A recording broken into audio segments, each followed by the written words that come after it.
उपनिषदों में एक उपनिषद और है तैत्तिरीय उपनिषद।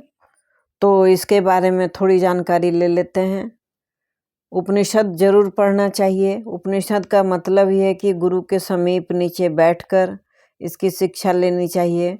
उपनिषद जो है वह अद्वैत के सिद्धांत पर आधारित है। यह आत्मा और ब्रह्म की जानकारी देता है और यह जो भौतिक पदार्थिक जो जीवन है इससे दूर करता है और आत्मा को समझने का अवसर देता है। तो चलिए तैत्तिरीय उपनिषद के बारे में थोड़ी जानकारी लेते हैं। यह स्रोत जो है उपनिषद कृष्ण यजुर्वेद से यह संबंधित है और इसमें ब्रह्म और आत्मा के 5 स्तरों का वर्णन किया गया है। तो संरचना और मुख्य विषय, इसकी संरचना और इसका मुख्य विषय क्या है। तैत्तिरीय उपनिषद 3 खंडों में विभाजित है।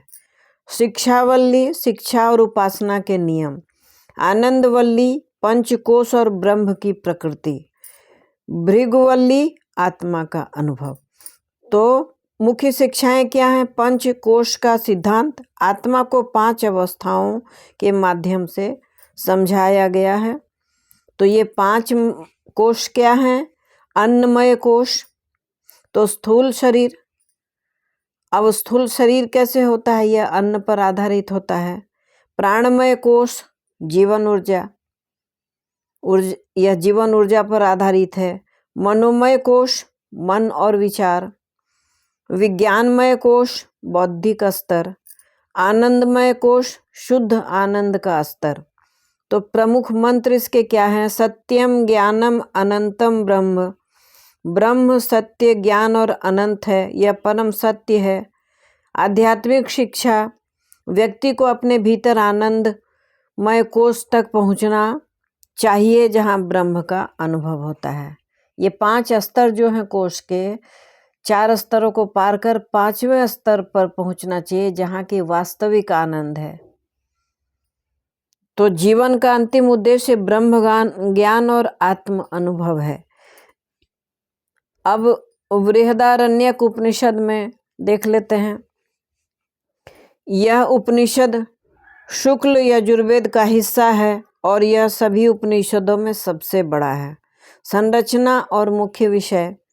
बृहदारण्यक उपनिषद 6 अध्यायों में विभाजित है और इसमें आत्मा, ब्रह्म और जीवन मृत्यु के गूढ़ रहस्यों का विस्तार से वर्णन किया गया है। मुख्य शिक्षाएं क्या है। नेति नेति का सिद्धांत है। ब्रह्म को परिभाषित नहीं किया जा सकता। यह न वह, मतलब न ये न वह, इस तरह से करके इसके माध्यम से समझा जा सकता है। आत्मा और ब्रह्म का एकत्व, आत्मा और ब्रह्म एक ही हैं। अहम ब्रह्मास्मि, मैं ब्रह्मा हूँ, इसका मुख्य मंत्र है।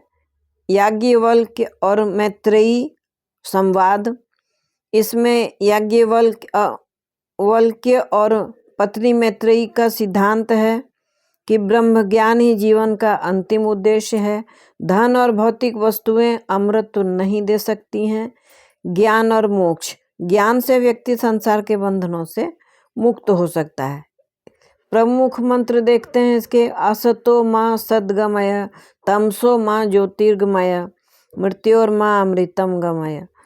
असत्य से सत्य की ओर, अंधकार से प्रकाश की ओर और मृत्यु से अमरता की ओर ले चलो। केन उपनिषद स्तोत्र। यह उपनिषद जो है सामवेद का हिस्सा है। इसमें आत्मा और ब्रह्म के गहन रहस्यों को प्रश्नोत्तर के माध्यम से समझाया गया है। संरचना और मुख्य विषय। केन उपनिषद जो है वह 4 खंडों में विभाजित हैं।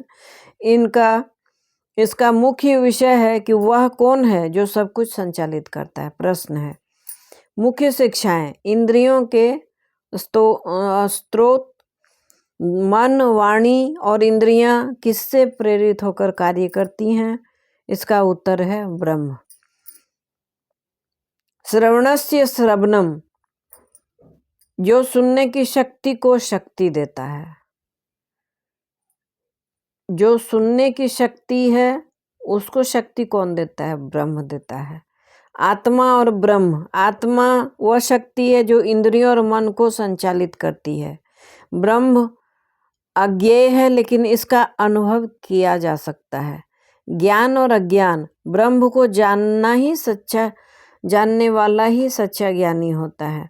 जो यह कहे कि वह ब्रह्म को जानता है, वह ब्रह्म को नहीं जानता है। देवताओं का संवाद, एक कथा के माध्यम से बताया गया है कि ब्रह्म की सभी देवताओं की शक्ति का स्रोत है। सभी देवताओं में भी जो शक्ति है उसका स्रोत कौन है? ब्रह्म है। प्रमुख मंत्र, यद्वाचा अनभ्युदितं येन वाग्भ्युद्यते तदेव ब्रह्म त्वं विद्धि नैदं यदि दमुपासते। वह ब्रह्म है जिसे वाणी व्यक्त नहीं कर सकती लेकिन जिससे वाणी शक्ति पाती है।